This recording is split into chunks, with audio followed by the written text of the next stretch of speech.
On the Newman Jets Audio Network, this is the Jetcast, the official podcast of Newman University Athletics, featuring exclusive interviews with coaches, players, administrators, and more. The Jetcast podcast is brought to you by South Central Ceiling and Paving, online at SCSEALING.com. Mel Hambledon Ford, Pepsi, Allstate Insurance Agent Mike Light, Eck Agency, Donlinger Construction, Big Corner Creative, Dr. Brennan Lucas and Advanced Orthopedic Associates, Keystone Solid Surfaces, and by Overland Charters, the official transportation provider of Newman University Athletics. Here's the voice of the Newman Jets, Blake Krebs. Newman Jets volleyball hard at work preparing for a spring 2020 season. That'll be our focus today on episode 24 of the Jetcast. We'll also be joined by a freshman from New Mexico, Salome Romp, joining me in a bit to talk about her transition from being a high school player to being a Jet. And we'll also speak with Katie Sullivan, the president of Newman University's Student Athlete Advisory Committee. But first off, welcome back, head volleyball coach in his third year, Jose Lugo. Coach, great to have you back on the program. Thanks for having me again, Blake. Well, we're getting closer to what we hope is a season. And before we got on, you said, so far so good in terms of making sure that a season is going to happen at some point. What is giving you the most optimism that you are going to be allowed to compete sometime in 2021 with a delayed 2020 season? Well, we've gotten word from the conference that we have an allowable start date in the spring, which would be the week of February 22nd. So would that be for practice? That would be starting competition. Okay. So now we're kind of in a pattern to decide what the schedule is going to look like. We're talking that it's probably going to be unbalanced in terms of scheduling, so that we could basically just kind of play people in that are a little bit closer. There's lots of ideas going around, so nothing's set in stone yet. But I could imagine that it would look a little bit more like that, so that in the current kind of economic milieu that we're in, it might be a little bit more feasible to, hey, we're going to go down to UCO and play them on a Saturday. They're going to come up to us that following weekend, and maybe Emporia and Washburn are going to come down. You know what I mean? So it just kind of keeps the costs a little bit lower, just because it's just one of those things we're in a state where you can't just spend. So we're trying to find the best possible ways that we could get some matches in, and also maybe not have to burn a lot of mileage to do so. We're also talking about the idea of having a conference tournament where all of us could play, and just set up kind of a round robin pool play, set up a bracket, and then go. So there's lots of ideas that are getting floated out there. It's just going to be up to all of us coaches and the conference just kind of deciding what the best route's going to be, because it will be pretty condensed. And considering that we have normally 20 conference matches to begin with, and then 3 preseason tournaments outside of that, which roughly gives you another 12 matches. It's 32 matches in a normal season. So there's no way that we can get 32 matches in the spring. But if we could get, 10 matches, 15 matches, something is better than nothing. We've even talked about, since that's spring is typically when men's volleyball season is happening and club volleyball season is happening, referee availability will be something that's also going to be an issue. Sure. So, we've even talked about, hey, well, what if we just show up in a site and there's 3 of us playing, and maybe there's only one referee, and it's just kind of, we'll figure everything else out. You know what I mean? The main thing that we've all decided is that the kids need to get an opportunity to get out there and get after it a little bit. So whatever way it is that we can make that happen, then that's what we're going to do. So how will the schedule change based on court availability? Because obviously basketball, because it is going on as scheduled, normally you don't have that competition for court time in February and into March for those teams, as the postseason is still on as of today. Now, obviously, that could change for basketball at any moment, but how will that present some challenges for you guys as you try to get court time with perhaps a men and a women's basketball team that will be still in the middle of their season? We get creative. We'll find a way to get time in the gym. We also have some people in the community that are extremely giving. Last spring, with some of our class schedules, it just worked out that basically men's and women's basketball and volleyball were all taking classes pretty much at the same times. So gym availability was a real big issue in the spring. And the YMCA South Farha offered up their court space because it just doesn't get used during the day. Right. Because their leagues don't start until the afternoons. So they were gracious enough to offer up their facility. We only needed one court, and we had 8 to choose I from. know. So all we did was we just took a couple of carts and balls and set up shop there. And they asked us already, hey, if you need the space, let us know. They basically just kind of asked in return that we would help them out with like a coach's clinic for their coaches. Sure.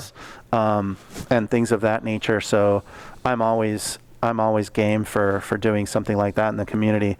So for us, honestly, I'm not concerned. Sure. Because again, we'll find a way to get an opportunity to get in the gym. And it's a beautiful facility over there too. Well, gorgeous. Happy to plug the YMCA for if they're helping out the Jets. Absolutely, it's gorgeous. How are the ladies progressing? Because you have been practicing, have been training.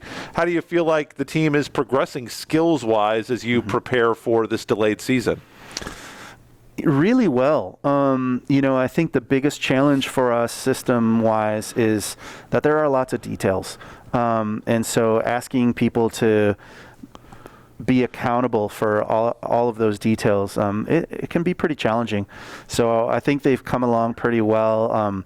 Saturday was a great example. We were practicing in the gym for 2.5 hours, and the first half of the day was just okay. And the next hour and a half just was really good volleyball, and lots of details and lots of attention to detail and really good execution. And so it was one of those where, at 8 o'clock that night, I sent a message to the team where I was like, I'm still giddy about the second half of practice. Like, it was really, really good. We got better today, And I when stuff like that happens, I have to let them know, because I think it's important for them to understand, like, listen, what we're asking you to do isn't easy, and you guys found a way today to make it look pretty easy. So I think we're doing great.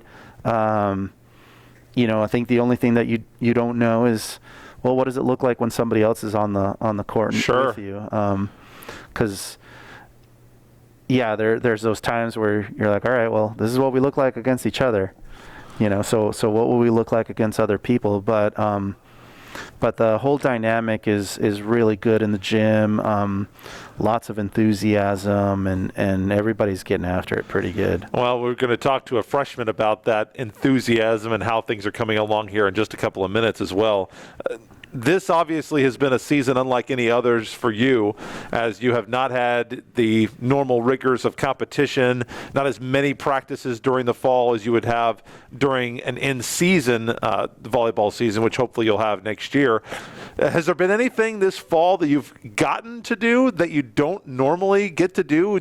Have you gotten to watch more sports, maybe do more chores around the house? You got a little one at home, probably a couple of things, changing some diapers, but anything this fall that you've gotten to do that normally you don't have time to do because you're coaching? Recruiting. Okay. In a typical fall, depending on the schedules that you're going in the gym, when you're in the gym 20 hours a week, it can be pretty challenging because you might have a practice as late as till 7, and varsity matches, start at 6 o'clock. So with that limited schedule and the time frames that we had to go with, and again, in that 45-day period, where in 15 hours a week versus 20, we were able to go out more often. So we've had a few Saturdays where we were in the gym at 1 o'clock from 1 to 4 for practice. Well, that whole morning, the entire staff was around town at tournaments. Just this past Saturday, we left practice, and then we went at 1 o'clock. The three of us were out on different sites for sub-state.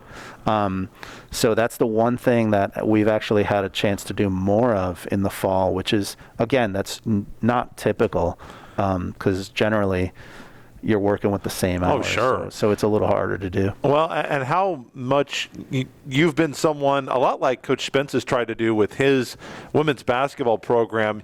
You have really gone these last couple of years trying to get more 4-year players, bringing in freshmen, not as many junior college transfers, and also trying to stay local. A lot of Kansas teams, a lot of Kansas kids, and a lot of kids from inside the MIAA footprint.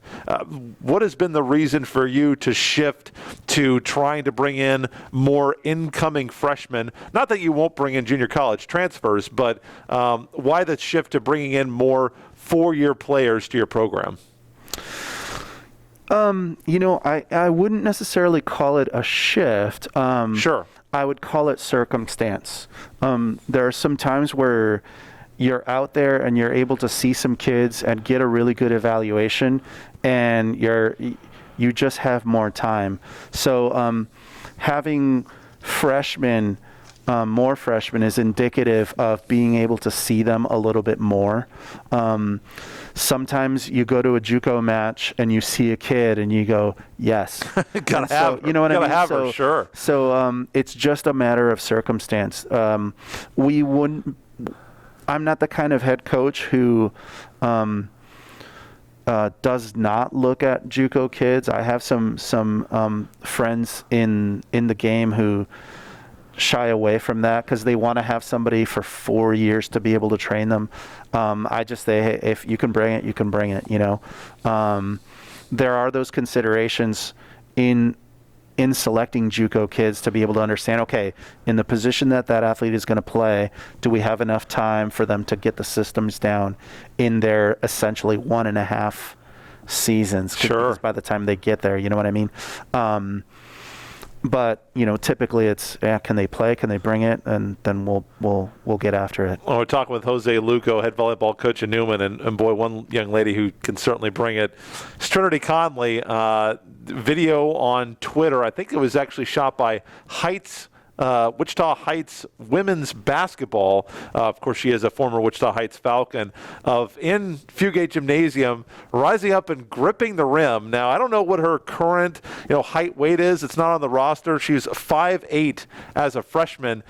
She got up. She gripped the rim. Boy, that's explosive-ness, isn't it? I took that video. Was that your video? That was so me. It was posted by Coach Palmer, I think. Correct. So shout out to you, Coach Palmer. But so you took the video. Those are some serious hops. Yeah, she's about 10'2" right now. She came in right around, I think 9'8", 9'9". So she's a testament to the kind of work that the team puts in the weight room. With Coach Strider, who's since moved on to a big deal. So, but yeah, that's a testament to the kind of effort they're putting in the weight room for sure. Well, and talk about this senior class. You've got, I think, 5 seniors on this team. With this season being such a different kind of challenge, how much will you and the coaching staff be leaning on their leadership for this year?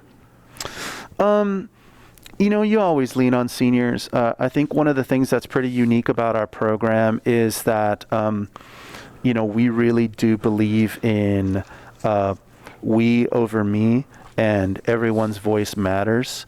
And so we expect freshmen to lead in the same way that seniors do, which I think helps seniors be able to go do their jobs as they need to do and don't have to do it all. I think it spreads out a little bit of that responsibility, and it keeps the entire team accountable. We just really believe in that, and that's just how we operate. And so, we have a little leadership group that kind of comprises of an athlete from each class, so that they can just kind of talk a little bit about how their classmates feel about things and things of that nature.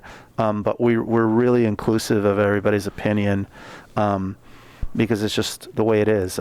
I don't look at this as a dictatorship. I don't say, hey, you guys have to do exactly what we are asking. We go in the gym and we'll try something out. We'll say, hey, what do you think? And we'll get their opinions. And because ultimately they're the ones that are doing the work, right? So I want to do something that's going to be a benefit to them. But if they understand it and can really kind of get after it, then it's better for them than something that I can just concoct, throw it out there in the gym and have nobody really understand it. But I can give myself a pat on the back because I came up with a drill, you know what Sure. I mean? So that's just not the way we operate. We will lean on them, of course, because of the experience of 4 years being athletes, but it won't be solely their responsibility. Well, and one player whose responsibility it will be is a freshman from New Mexico, Salome Romp, who is coming up here in just a couple of minutes. What do you see in Sal that could potentially be some leadership qualities as a freshman, and then on down the road as she becomes a bigger part of this Newman volleyball program? Sal's not a quiet kid. She's gonna speak her mind. She communicates pretty well. She's vocal. She's energetic. She's got a huge arm. She jumps well. She can make really good blocking moves. She can pass. She's a true 6 rotation player. So there's a lot of things that she's going to be able to bring to the table from a volleyball standpoint. And I think as her career goes on, in terms of leadership, that's somebody that I could very easily see step into a leadership role, because she's just not afraid to speak her mind and not afraid to communicate. So there's lots of positives for her as she goes along. Still a lot of unknowns as it comes to the upcoming volleyball season, but the Jets are excited and they are working hard to put out a great product this year. The Newman Jets volleyball team set to start sometime February 22nd. Is that the date? That would be the initial starting week. So we're looking at maybe February 25th could be like a first time. Right around just after Valentine's Day, volleyball coming back to Newman University. Of course, more details will be available as we get closer at newmanjets.com. The volleyball coach, Jose Lugo, thanks so much again. Appreciate having you on. Thanks again, Blake. We'll be joined by that precocious freshman from New Mexico when we come back on the Jetcast.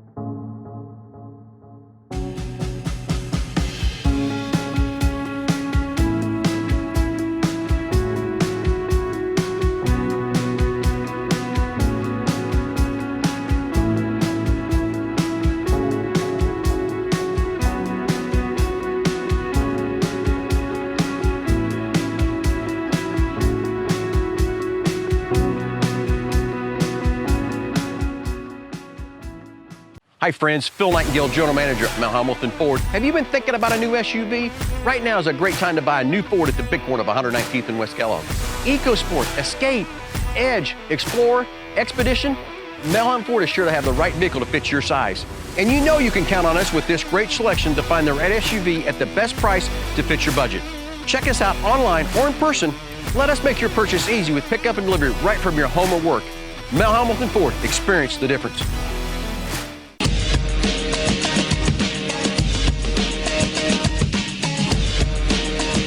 Still awaiting the start of volleyball season sometime in the new year. We're hoping that we'll get some more concrete details for you at newmanjets.com. We're here joined by a freshman, I believe the first freshman that we've talked to on the program, Salome Romp from New Mexico, one of the new 4-year players recruited by Jose Lugo. She goes by Sal, so I'll call her Sal. Sal, thanks so much for being on the program. Thank you for having me. Well, a freshman here from New Mexico, playing for a program, obviously, that is looking to rebuild. What were the decisions and the kind of your train of thought as to why you wanted to come up here to Wichita and play for Coach Lugo?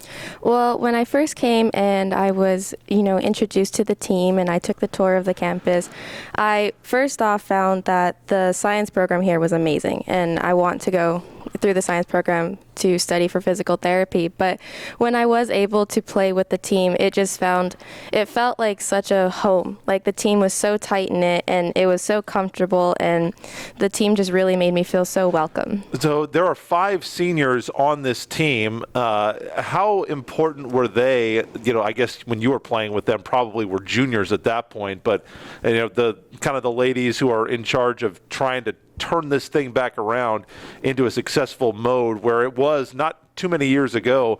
How was the relationship with them like when you were playing with them, and how much did that impact your decision to come here to Newman? Oh, they were amazing. I mean, they cheer for you no matter what, if you do bad or good. And I was just an incoming recruit, so they didn't know me, but they were amazing. They made me feel so welcome, and their relationship with each other it's so respectful, but they still have the passion to be able to help each other too. So from New Mexico, where at in New Mexico? Santa Fe, New Mexico. Santa Fe, New Mexico. And how did your last senior season in high school go in your volleyball career? It was good, but at the same time, it was cut a little too short. Always, right? Senior year. But it was good. We did end up going to state, got 5th. But it was good. They're in the process of rebuilding. They lost several seniors too. Okay, so looking at how you did in your senior season of high school, obviously it's going to be a big jump in competition. Were you aware before you came to Newman and decided to become a Jet how loaded the MIAA is in volleyball? I was actually. I talked about it with my coach, Jose, and it made me so excited. The fact that the competition is so high, I got so excited, and I'm pumped to be able to play those teams. So with that in mind, I'm sure that the off season you had to be furiously working on getting better because when you've got the Washburns and the Nebraska Carneys of the world that are so incredibly nationally recognized, so many banners from going to the NCAA tournament, winning NCAA titles. What was the number one thing that you wanted to improve in your game as an incoming freshman?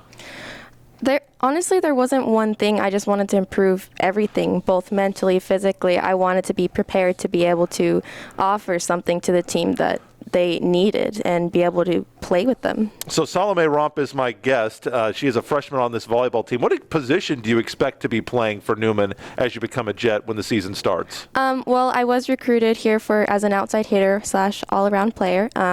So we're just working towards that to see if I'm able to actually play. So right. Well, and one thing you're the first freshman we've had on the team on the show, and so what I wanted to ask, because this is a different perspective than some other players would have. Mm-hmm.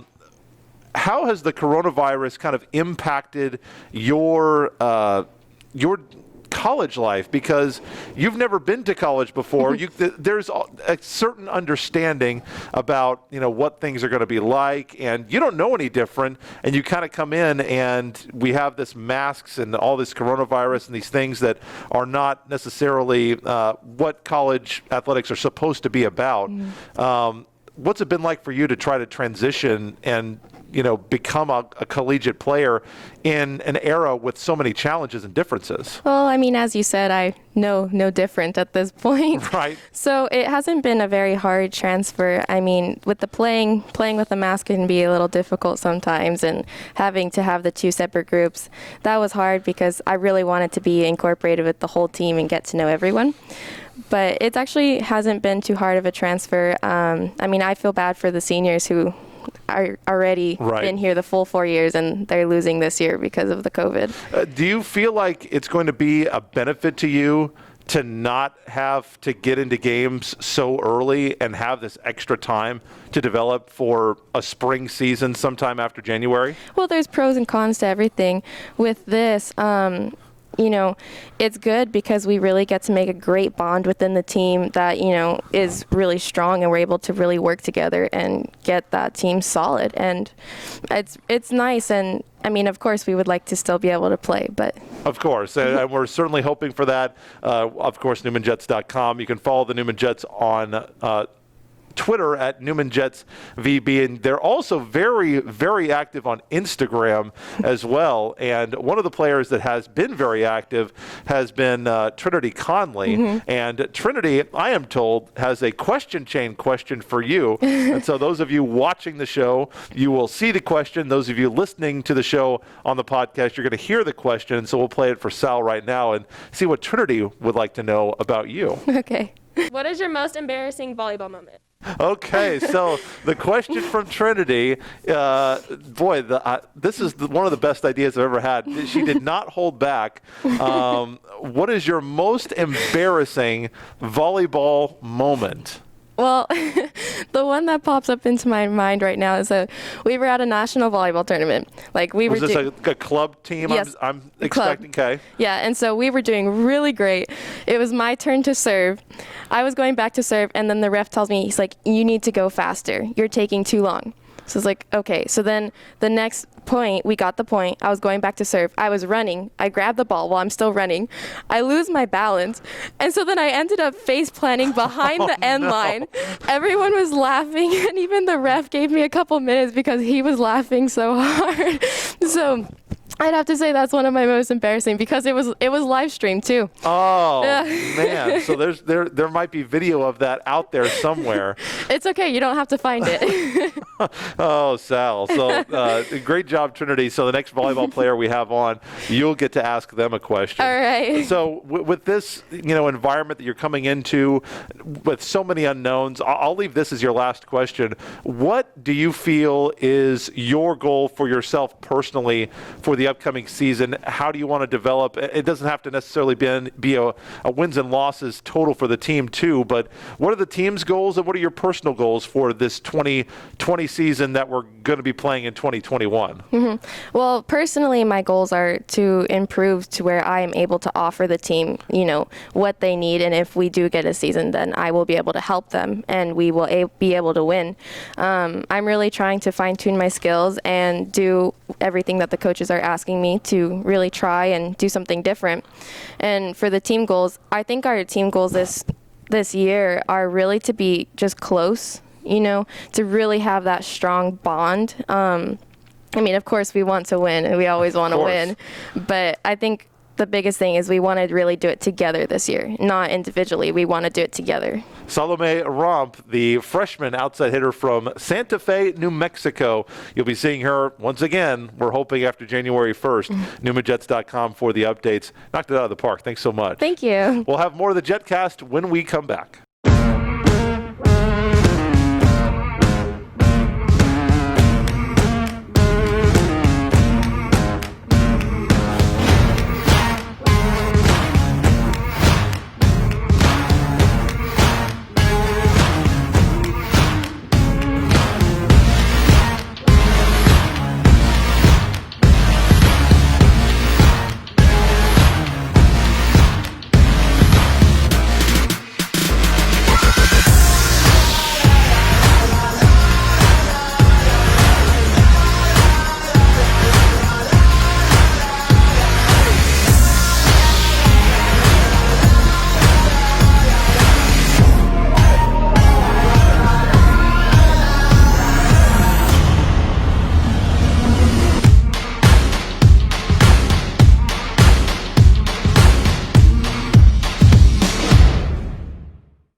Wrapping up episode 24 of the Jetcast with a group that doesn't get near the attention and recognition that they deserve. Newman Cheer and Dance.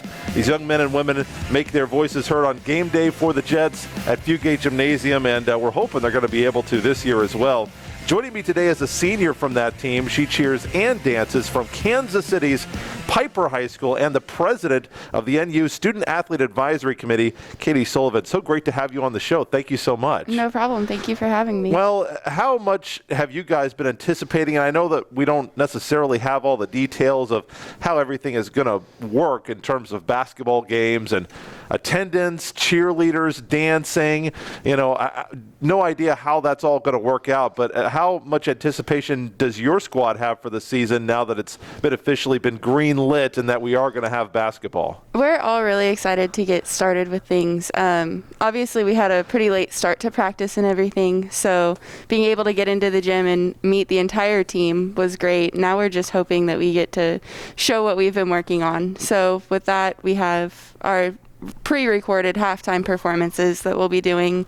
So we're working really hard on those right now, getting them all ready to go for when games roll around. And to our pre-recorded halftime, how different has that been to pre-record a routine instead of doing it live?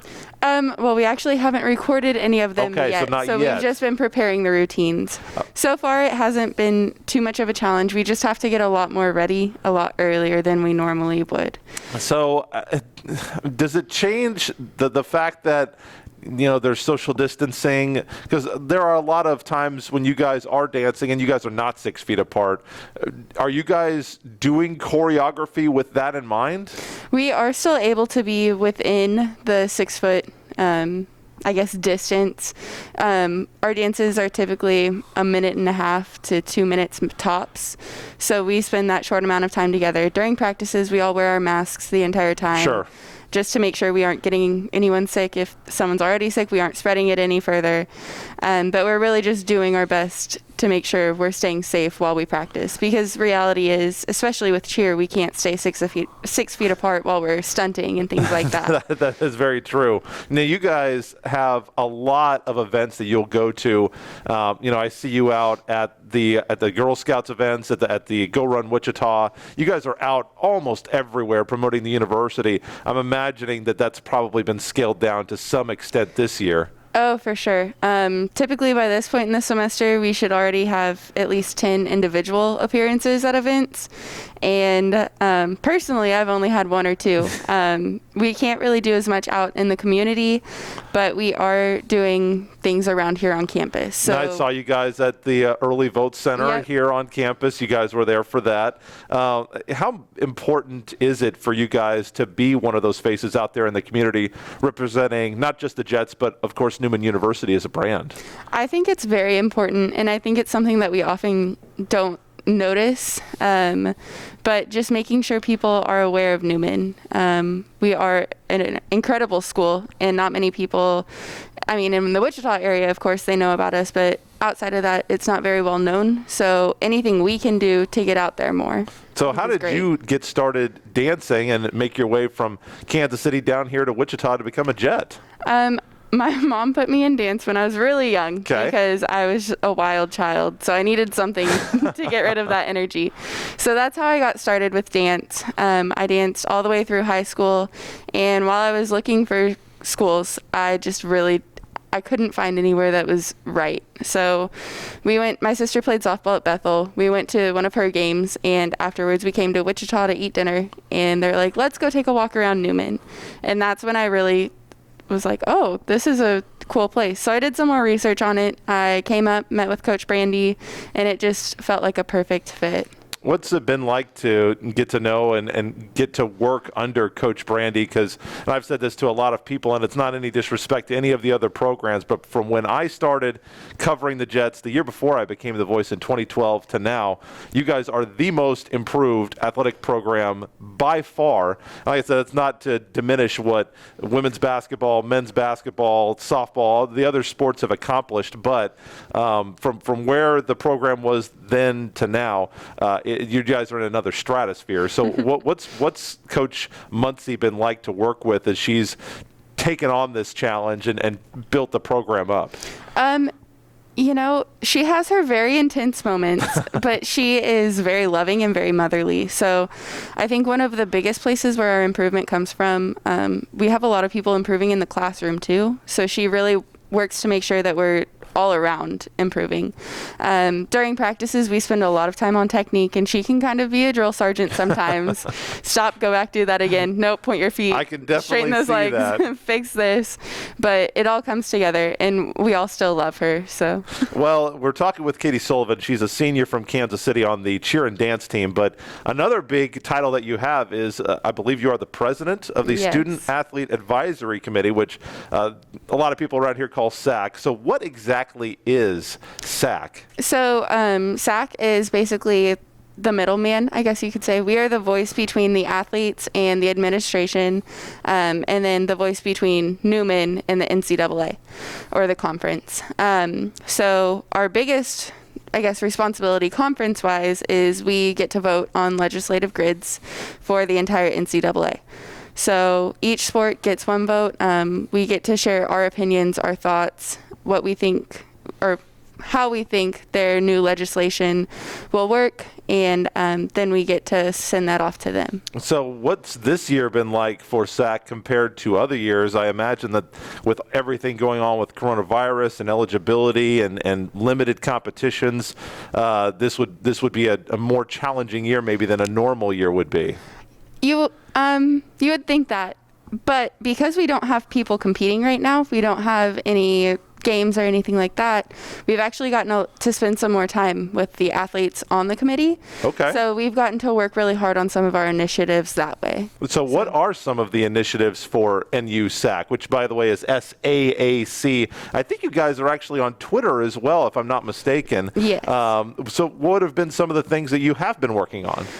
One of our biggest initiatives this year is mental health, and then our other is diversity and inclusion. So we're working really hard. We have groups that are specifically designated to work on those realms for the student athlete. As far as mental health goes, we're super excited to welcome Coach Potter next Monday. He was supposed to be out here yesterday, but we're super excited to welcome Coach Potter in, have him come give us a chat. He's come out and talked before, but this time it's more focused on how you can have good mental health during quarantines and the weird year that we're having, keeping your spirits up. Always great to have Coach Potter back on campus. We might have to have him up here at some point, Coach Ealing, just an idea. So finally, just for you personally, what are your plans for the future as your collegiate career is about to come to an end? And we certainly hope that we've got a couple of big performances for you left. One other thing, because I thought of this question, you've been around for some really big moments here, and predominantly, not to say you don't cheer at other sports, but predominantly you guys are seen at men's and women's basketball games. Do you have a favorite moment? There have been some pretty big games here over your career here in that gym, just behind that wall. Any that stand out to you? The women's basketball buzzer beater against Emporia. They've had so many. They've had so many, but Emporia, it's pretty close to KC. So I've had lots of friends that have gone there. We have our own little internal rivalry that way. So when we won that game, it was just really exciting to watch. Every buzzer beater, every close game that we cheer for is always exciting. Well, it seemed like the women the energy in the gym is incredible. It seems like they had quite a few of those last year, and they did. So what are your plans for the future once you graduate? What are you studying, and how do you plan to parlay that into an adult life that's going to be starting here rather quickly? It's coming up fast, but my major is in biology for pre-physical therapy. I've been working on all my applications for grad school, and I was recently admitted to KU. So Great choice. Yes, I plan to attend KU, become a DPT, and get life going that way. Okay. Well, so. Katie Sullivan, president of NU's SAC, that's SAAC, the Student Athlete Advisory Committee, and someone that we're all hoping you're going to get to see perform as a cheerleader and a dancer this year for basketball games at Fugate Gymnasium. Congratulations again on your career. Thank you so much, and best of luck to you in the future. Thank you. That wraps up our Jetcast for this week. We'll be back with, I think we'll be on episode 25 next week. And so until then, Blake Cripps saying, go Jets.